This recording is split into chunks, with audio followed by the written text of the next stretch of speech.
रक्ताबीज का उदय और भयावह संकट। और तभी युद्धभूमि से एक भयंकर हंसी गूंजी। हा हा हा हा, काली, तुम मुझे कैसे रोकोगी? वो था रक्ताबीज, वो असुर जिसके शरीर से गिरने वाली हर बूंद से एक नया रक्ताबीज जन्म ले लेता था। वो अमर जैसा लगता था। देवताओं के मन में चिंता बढ़ गई। यदि काली उसका सामना करेंगी तो उनकी एक प्रहार से हजारों रक्ताबीज फैल सकते हैं। लेकिन माँ काली शांत थीं। उनकी आंखों में कोई भय नहीं था, बस संकल्प था। रक्ताबीज का आतंक हजारों की सेना बनना। जैसे ही युद्ध शुरू हुआ, काली ने एक प्रहार किया और रक्ताबीज के शरीर से रक्त गिरा और उसी क्षण धरती पर सैकड़ों नए रक्ताबीज जन्म ले लिए। कुछ ही मिनटों में वहां एक रक्ताबीज नहीं, हजारों रक्ताबीज खड़े हो गए। देवता घबरा उठे। अब क्या होगा? ये तो अनंत सेना बन जाएगी। और काली, वे मुस्कराई, गंभीर, मौन, तेजस्वी। माँ काली का भैरवी रूप, रक्ताबीज का अंत। माँ काली ने अपना रूप और भी प्रचंड कर लिया।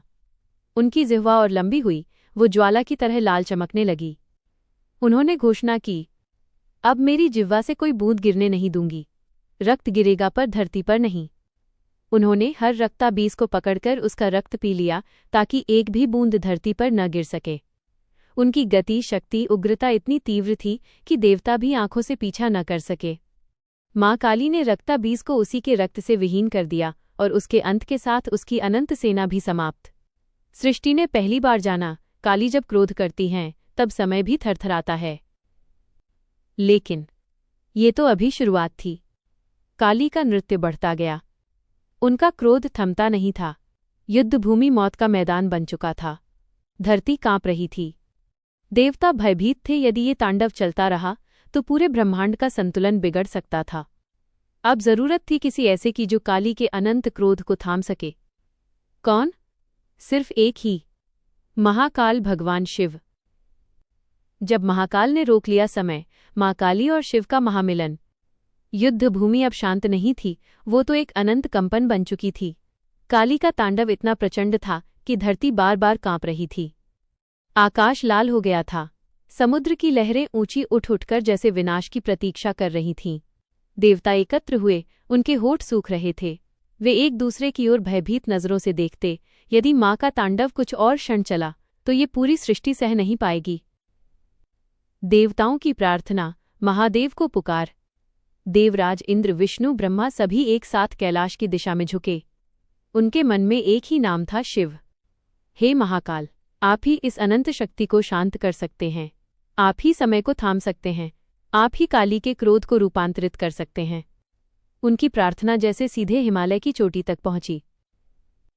कैलाश का मौन टूटता है। कैलाश पर्वत, जहां शिव गहन समाधि में थे, वहां अचानक वायु चलने लगी। बर्फ की परतें कंपन करने लगीं। चारों ओर एक अलौकिक प्रकाश फैलने लगा। शिव ने अपनी जटाएं उठाईं। उनकी आंखें खुलीं, शांत, विशाल, अनंत। उन्होंने संसार की दशा देखी, काली का तांडव देखा, रक्ताबीज का अंत देखा और उन्हें समझ में आया, शक्ति अभी भी युद्ध में डूबी हुई है और उसे प्रेम, संतुलन और करुणा की आवश्यकता है। शिव ने उठकर त्रिशूल संभाला और कैलाश से उतरते हुए कहा, अब समय को रोकना होगा। शिव का युद्धभूमि में प्रवेश, एक दिव्य दृश्य। युद्धभूमि धुआं, राख, जलते हुए घाटी और टूटी हुई भूमि से भरी थी और उस विनाश के मध्य माँ काली का उग्र नृत्य जारी था। उनके पदाघात से भूमि चिटक रही थी। उनके उठते हाथों से अग्नि की लपटें निकलतीं। उनके नेत्रों में भयानक ज्वाला थी।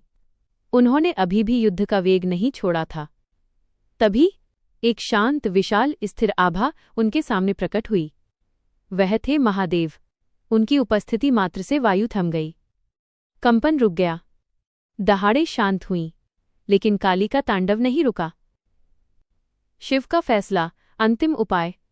शिव जानते थे काली को तर्क से नहीं रोका जा सकता, उनके क्रोध को आदेश से नहीं रोका जा सकता। उन्हें रोका जा सकता है केवल प्रेम से, अपनत्व से, त्याग से। और इसलिए महादेव ने सबसे कठिन, सबसे गहन, सबसे पवित्र उपाय चुना। शिव स्वयं काली के पैरों के नीचे लेट गए। पूरी सृष्टि स्तब्ध हो गई। देवताओं की आंखें फैल गईं। वायु एकदम शांत हो गई। काली ने अगला प्रचंड पदाघात उठाया और जैसे ही वो धरती पर पड़ने वाला था, वो शिव के सीने पर आ गया। उनकी देह छूते ही काली थर्रा गईं। माँ काली का होश वापस आता है। जैसे ही माँ का पैर शिव के सीने पर पड़ा, उनकी तीसरी आंख शांत हो गई। उनका क्रोध मानो पिघलता चला गया। उनकी सांसें सामान्य होने लगीं। उनकी जिह्वा बाहर निकली रह गई, लज्जा, करुणा और प्रेम का अद्भुत मिश्रण। उन्होंने देखा, मैंने अपने ही स्वामी पर पैर रख दिया। वे भौचक्की, विनम्र और शांत हो गईं। उनकी ज्वाला बुझ गई। उनके नेत्रों में करुणा का प्रकाश लौट आया। तांडव रुक गया। देवताओं ने राहत की सांस ली। धरती ने पहली बार सुकून महसूस किया। शिव और शक्ति का पुनर्मिलन, सृष्टि का संतुलन लौटता है। काली धीरे से अपने चरण पीछे करती हैं। उनकी आंखों में आंसू की चमक है। शिव मुस्कराते हैं, वही सदा शांत मुस्कान जिसमें ब्रह्मांड समा जाए। शिव कहते हैं, शक्ति, तुम्हारे बिना मैं अधूरा हूं और मेरे बिना तुम। तुम क्रोध हो, मैं शांति हूं। तुम ऊर्जा हो, मैं दिशा हूं। हम दोनों मिलकर ही सृष्टि है। काली धीरे से अपना सिर झुका देती हैं। उनमें अब उग्रता नहीं, बल्कि ममता और करुणा है। देवता प्रणाम करते हैं, क्योंकि उन्होंने सृष्टि के सबसे दिव्य दृश्य का साक्षात्कार किया था। उसी क्षण काली ने लिया एक नया दिव्य रूप। जब काली शांत हुई, उनके भीतर की करुणा जागी और उन्होंने अपना भयानक तांडवी स्वरूप छोड़ एक सुकोमल मातृरूप धारण कर लिया। वो रूप था महाशांतिका, दक्षिणा काली, ममता और मोहिनी का रूप। अब धरती पर विनाश नहीं, बल्कि पुनर्सृजन की शुरुआत होने वाली थी। जब माँ काली ने मानवता को दिया नवीन युग, तांडव से करवट लेती सृष्टि की शुरुआत। युद्ध समाप्त हो चुका था। मानवता सुरक्षित थी। देवताओं ने राहत की सांस ले ली थी। धरती पर शांति लौट रही थी। माँ काली अब उग्र तांडविनी नहीं थीं। उनका रूप कोमल था, नेत्रों में शांत करुणा और उनके चारों ओर दिव्य नीला प्रकाश फैल रहा था। देवता पास आकर उनके चरणों में झुक गए, क्योंकि वे जानते थे कि आज पृथ्वीलोक एक नए युग में प्रवेश करने वाला है। माँ काली का पहला आशीर्वाद, अब संतुलन रहेगा। काली ने देवताओं की ओर देखा। उनकी आवाज़ गहरी, मीठी और वात्सल्य से भरी थी। जहाँ युद्ध है वहाँ शांति भी होगी। जहाँ भय है वहाँ साहस भी होगा। जहाँ अंधकार है वहाँ प्रकाश भी जन्म लेगा। मैं संतुलन की रक्षक हूँ। उनके ये शब्द जैसे आकाश में गूंज गए और पूरी धरती पर एक हल्का प्रकाश फैल गया, जो विनाश के बाद पुनर्जीवन का संकेत था। प्रकृति का पुनर्जन्म। जहाँ युद्ध भूमि थी, वहाँ अब धीरे धीरे हरी घास उगने लगी। पेड़ों ने अपनी खोई पत्तियां वापस पा लीं। नदियां जो युद्ध की ऊष्मा से उबल रही थीं, अब शीतल हो गईं। प्राणियों ने अपने बिलों से बाहर झांका। उनके लिए ये नया जन्म जैसा था। देवता एक दूसरे से बोले, ये माँ की कृपा है। भले ही उनका रूप उग्र था, पर उनका उद्देश्य हमेशा संरक्षण था। मानव जाति को दिया अमूल्य वरदान। तभी देवताओं में से एक ने निवेदन किया, माते, कृपया मनुष्यों पर भी दया करें। वे भय में जी रहे हैं। उन्हें दिशा चाहिए, आश्रय चाहिए। माँ काली ने मुस्कुराते हुए अपने हाथ उठाए, जैसे पूरी पृथ्वी को गोद में ले रही हों। वे बोली, मनुष्य मेरे बच्चे हैं। जहाँ अंधकार उन्हें निगलेगा, मैं वहाँ प्रकाश बनकर खड़ी रहूंगी। जहाँ वे भय से कांपेंगे, मैं उनकी शक्ति बनूंगी। जहाँ अन्याय होगा, मैं न्याय की अग्नि बनूंगी। उनके पदचिन्हों से नीली रोशनी की लहर फैल गई, जो पृथ्वी के हर कोने में पहुंच गई। ये वही क्षण था जब मनुष्यों के हृदय में शक्ति, साहस और भक्ति का बीज बोया गया। देवताओं का प्रश्न, माँ, आपके इतने रूप क्यों? विष्णु ने विनम्रता से पूछा, माते, आपने इतने रूप धारण किए, कभी उग्र, कभी कोमल। क्या ये हमेशा यूं ही होगा? काली ने कहा, शक्ति निराकार है, परंतु जब सृष्टि को आवश्यकता होती है, मैं रूप लेती हूँ। कभी मैं विनाश बनती हूँ, कभी पालन, कभी ज्ञान, कभी दया। वे आगे बोली, मनुष्य जिस भाव से मुझे पुकारेगा, मैं उसी रूप में प्रकट हो जाऊंगी। इन वचनों से देवी के अनगिनत रूपों की परंपरा आरंभ हुई। दक्षिणा काली, भद्रकाली, श्मशान काली, मातृका काली और न जाने कितने दिव्य स्वरूप। माँ काली ने चुना अपना धाम श्मशान। देवताओं ने प्रेम से पूछा, माते, आप किस धाम में निवास करेंगी? काली मुस्कुराई, जहाँ लोग जाने से डरते हैं, वहीं मैं रहूंगी। श्मशान, क्योंकि वे जानती थी श्मशान ही वो स्थान है जहाँ मानव अहंकार छोड़ देता है, जहाँ जीवन और मृत्यु का रहस्य स्पष्ट दिखाई देता है, जहाँ आत्मा अपनी सबसे बड़ी सच्चाई से मिलती है। उन्होंने कहा, जो मुझे सच्चे मन से पुकारेगा, मैं उसके भय को नष्ट कर दूंगी, क्योंकि भय ही मनुष्य का सबसे बड़ा शत्रु है। जब देवताओं ने पूछा, माँ, आपका तांडव किस लिए था? देवताओं में उत्सुकता थी। वे जानना चाहते थे कि काली का इतना प्रचंड रूप क्यों प्रकट हुआ। काली ने उत्तर दिया, मेरा तांडव विनाश का नहीं था, बल्कि संरक्षण का था। कभी कभी अंधकार को मिटाने के लिए अधिक गहरा अंधकार बनना पड़ता है। उनकी ये बात सुनकर देवताओं के हृदय में माँ के प्रति आदर और बढ़ गया। मानवों के बीच माँ काली की आराधना आरंभ। अब धरती फिर से सुरक्षित थी।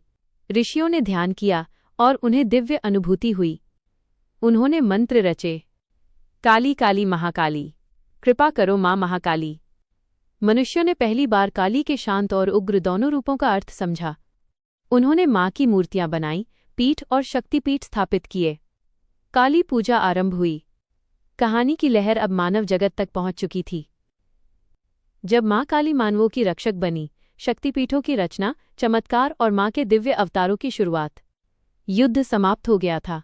सृष्टि ने शांति की सांस ले ली थी। अब धरती पर एक ऐसा समय आने वाला था जो मानवता की नियति हमेशा के लिए बदल देगा, क्योंकि पहली बार माँ काली सीधे मनुष्यों के बीच उतरने वाली थीं। पृथ्वी पर काली की आहट, ऋषियों का दिव्य ध्यान। दूर दूर के जंगलों में ऋषि मुनि गहरी तपस्या कर रहे थे। वे जान चुके थे कि एक अद्भुत असाधारण शक्ति सृष्टि के संतुलन को संभाले हुए है। उनकी तपस्या की अग्नि जब चरम पर पहुंची, अचानक वातावरण में एक गहरी नीली आभा फैलने लगी। वृक्षों पर बैठे पक्षी शांत हो गए। हवा थम गई। ध्यानस्थ ऋषि के सामने एक कोमल किंतु शक्ति से भरा रूप प्रकट हुआ। वह थी काली। उनकी उपस्थिति से ऋषियों के नेत्रों में आंसू आ गए, जैसे माँ अपने बच्चों के सामने हो। काली बोली, ऋषियों, मेरा ज्ञान मानवों तक पहुंचाओ। अंधकार उन्हें सताएगा, पर मैं उनके भीतर शक्ति बनकर रहूंगी। ऋषियों ने प्रणाम किया। उसी क्षण वे समझ गए, अब धरती पर शक्ति की पूजा आरंभ होगी। शक्तिपीठों की उत्पत्ति। जब माँ ने पृथ्वी पर अपने चिन्ह छोड़े, सृष्टि के प्रारंभिक दिनों में देवी सती के शरीर के अंग जहां जहां गिरे, वहां शक्ति की ऊर्जा स्थायी रूप से बस गई। लेकिन जब काली ने विनाश से सृष्टि को बचाया, उनकी ऊर्जा फिर से धरती के अनेक स्थानों में प्रस्फुटित हुई।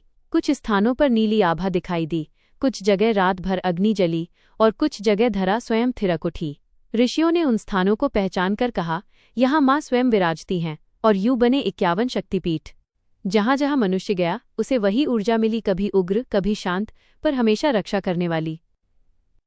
जब माँ काली पहली बार मनुष्यों को दिखाई दी, एक छोटे से गांव में एक स्त्री अपने बीमार बालक को गोद में लिए जंगल की ओर भाग रही थी।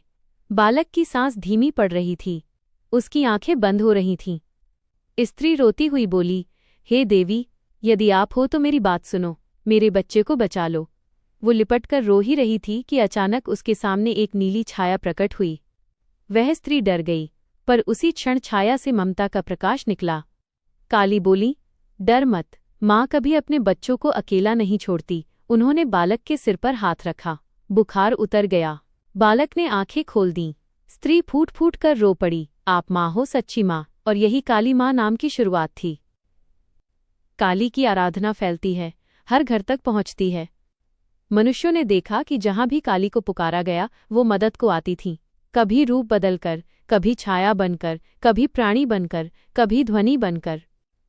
एक स्त्री ने देखा, रात को घर में घुसा डाकू अचानक भाग खड़ा हुआ, क्योंकि उसको लगा उसके पीछे कोई भयानक शक्ति खड़ी है। एक किसान ने देखा, उसकी फसल जो नष्ट हो चुकी थी, अगली सुबह परिपक्व हरियाली में बदल गई। एक बच्चे ने देखा, उसके खोए माता पिता अचानक जंगल से लौट आए, क्योंकि किसी ने नीली रोशनी से उन्हें रास्ता दिखाया। लोग समझ गए, माँ काली हर जगह है, बस उन्हें पुकारने की देर है। माँ के विभिन्न दिव्य रूपों का प्रादुर्भाव। काली ने वचन दिया था, मनुष्य जिस भाव से मुझे पुकारेगा, मैं उसी रूप में प्रकट होंगी, और यही हुआ। 1. दयामयी दक्षिणा काली। जो लोग ज्ञान, भक्ति और सुख की इच्छा से माँ को बुलाते, काली एक कोमल करुणामयी माँ के रूप में प्रकट होती। 2. भद्रकाली।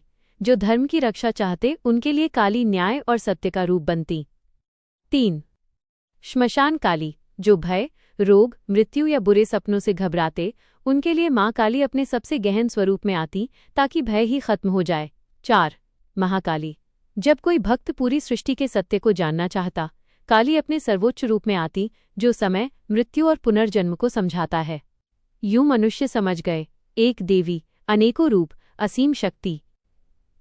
काली का चमत्कार। जब उन्होंने एक पूरे नगर को बचाया, एक नगर में एक दैत्य हर रात लोगों को डराता, उनकी ऊर्जा सोख लेता। लोग असहाय हो गए। उन्होंने जंगल की सीमा पर दीप जलाए और माँ से प्रार्थना की, माँ हमें बचाओ। रात के तीसरे पहर आकाश अचानक नीला हो गया। युद्धभूमि जैसी गर्जना सुनाई दी और उसी पल काली श्मशान काली के रूप में उतरी। दैत्य उनकी ऊर्जा सह नहीं पाया। काली ने उसे एक ही गर्जना में भस्म कर दिया। सुबह जब लोग उठे, उन्होंने देखा नगर बिल्कुल सुरक्षित है और दीपक अभी भी जल रहे हैं। वह दिन नगर का काली जयंती कहलाया। जब माँ काली ने तंत्र, मंत्र, समय और मृत्यु का रहस्य दिया, महाकाली का संपूर्ण रूप और सृष्टि का अंतिम सत्य। युद्ध समाप्त हो चुका था। मानवता सुरक्षित थी। देवताओं ने राहत की सांस ली थी। धरती पर शांति लौट रही थी। लेकिन माँ काली का कार्य अभी पूरा नहीं हुआ था, क्योंकि सृष्टि के केंद्र में छिपे हुए कुछ रहस्य अभी भी अनकहे थे। समय का रहस्य, मृत्यु का रहस्य और तंत्र का रहस्य। काली जानती थी कि मनुष्य तब तक स्वतंत्र नहीं हो सकता जब तक वह अपने भीतर के भय, अपने अज्ञान और अपने बंधनों को न तोड़े। इसलिए माँ ने फैसला किया, अब समय है मानव को सृष्टि के रहस्य देने का। 1. तंत्र की उत्पत्ति। जब माँ काली ने ऋषि को दिया शक्ति मार्ग। घने जंगलों में एक महान ऋषि कई वर्षों से तपस्या कर रहे थे। उनका एक ही उद्देश्य था, दिव्य शक्ति का साक्षात्कार। एक रात जब पूरा जंगल शांत था, चांद की किरणें पत्तियों पर गिर रही थीं, अचानक हवा ठिठक गई। वातावरण में एक अनोखी सुगंध फैल गई और ऋषि के सामने प्रकट हुई माँ काली। उनका रूप वही नीली आभा, उज्ज्वल तीसरा नेत्र और अवर्णनीय ऊर्जा। ऋषि रो पड़े, माँ, मैं आपको जानना चाहता था। मेरी राह अंधेरी है, कृपया मुझे दिशा दें। काली ने मुस्कुराकर कहा, तुम्हें जो चाहिए वो केवल पूजा से नहीं मिलेगा। तुम्हें भीतर की शक्ति जगानी होगी। तुम्हें अपने मन को तोड़कर देखना होगा। माँ ने अपने हाथ से अक्षरों की रेखाएं बनाईं और वे रेखाएं मंत्रों में बदल गईं। यही था पहला तांत्रिक मंत्र। माँ ने कहा, यह मार्ग तंत्र कहलाएगा। ये भय का नहीं बल्कि मुक्ति का मार्ग है। ऋषि ने प्रणाम किया और धीरे धीरे संसार में काली तंत्र की शुरुआत हुई। 2. काली और समय। महाकाल का रहस्य। एक दिन देवताओं ने काली से पूछा, माते, आप समय से परे कैसे हैं? आप सब कुछ कैसे जानती हैं? तभी पूरा आकाश अंधकारमय हो गया, मानो रात और दिन गायब हो गए हों। समय की गति रुक गई, हवा स्थिर हो गई। काली के शरीर से प्रकाश निकलने लगा। उन्होंने कहा, मैं महाकाली हूँ। समय मेरा अंश है। मैं समय को खाती भी हूँ और उसे जन्म भी देती हूँ। देवता आश्चर्यचकित रह गए। माँ बोली, जब तक संसार है, शिव समय है और मैं समय की माता। जब कुछ समाप्त होता है, वो मेरे भीतर लौट आता है। ये था ब्रह्मांड का महानतम रहस्य, काली समय से परे हैं। 3. काली और मृत्यु। मोक्ष का अंतिम द्वार। देवताओं ने पूछा, माँ, मृत्यु क्यों आवश्यक है? काली बोली, मृत्यु अंत नहीं, आरंभ है। मैं मृत्यु का भय नहीं देती, मृत्यु का सत्य देती हूँ। उन्होंने समझाया, मृत्यु शरीर की है, आत्मा की नहीं। मृत्यु एक द्वार है, दीवार नहीं। मृत्यु के बाद आत्मा प्रकाश में लौटती है। भय केवल मन का भ्रम है। काली के ये वचन मनुष्यों के जीवन में नई ज्योति बन गए। जो लोग मृत्यु से डरते थे, वे अब उसे सहज समझने लगे, क्योंकि माँ काली स्वयं उन्हें अंधकार से प्रकाश तक ले जाती थीं। इसलिए उन्हें कहा जाता है मोक्षदायिनी काली। 4. मनुष्यों के बीच माँ काली का चमत्कार। धीरे धीरे पूरे संसार में माँ के चमत्कारों की गूंज फैलने लगी। एक गांव में महामारी फैली। पूरे गांव ने मिलकर रात को दीपक जलाए और पुकारा, माँ काली, हमारी रक्षा करो। अगली सुबह बीमारी गायब थी। एक भक्त जंगल में खो गया। उसने रोते हुए कहा, माँ, आपका नाम ही मेरी ढाल है। अचानक दूर एक नीली रोशनी दिखाई दी जो उसे सही रास्ते पर ले गई। एक स्त्री पर जादू टोने का हमला हुआ। माँ काली ने सपने में आकर कहा, तंत्र मेरा है, मैं उसके सामने खड़ी रहती हूँ। सुबह वो बिल्कुल स्वस्थ थी। 5. माँ काली का संपूर्ण रूप, जहाँ शिव और शक्ति एक हुए। एक बार शिव ने माँ से पूछा, काली, तुम्हारा सबसे बड़ा रहस्य क्या है? माँ मुस्कुराई और उनका शरीर चमकने लगा। नीला प्रकाश लाल बन गया, लाल प्रकाश सफेद बन गया, सफेद प्रकाश फिर अंधकार में बदल गया। फिर उन्होंने कहा, शिव, मैं तुम हूँ और तुम मैं हो। जब मैं उग्र होती हूँ, तुम शांत होते हो। जब मैं नष्ट करती हूँ, तुम पुनः सृजन करते हो। हम दोनों मिलकर ही ब्रह्मांड हैं। वही क्षण था जब शिव शक्ति का रहस्य पहली बार प्रकट हुआ। काली और शिव अलग नहीं, एक ही ऊर्जा के दो रूप हैं। 6. माँ काली का अंतिम वरदान मानवता को। माँ ने मनुष्यों को बुलाया और कहा, जो मुझे सच्चे हृदय से पुकारेगा, मैं सदैव उसके साथ रहूंगी। मैं भय नष्ट करूंगी, बंधन तोड़ूंगी, ज्ञान दूंगी और उसका मार्ग प्रशस्त करूंगी। उन्होंने आगे कहा, अंधकार कभी शत्रु नहीं, अज्ञान शत्रु है। जब तुम ज्ञान की ज्योति जलाओगे, मैं तुम्हारे चारों ओर खड़ी हो जाऊंगी। बच्चे ने पूछा, माँ, हम आपको कैसे पाएं? माँ मुस्कराईं, सत्य से, साहस से और प्रेम से। ऐसी और कहानियों के लिए हमारे साथ जुड़े रहें।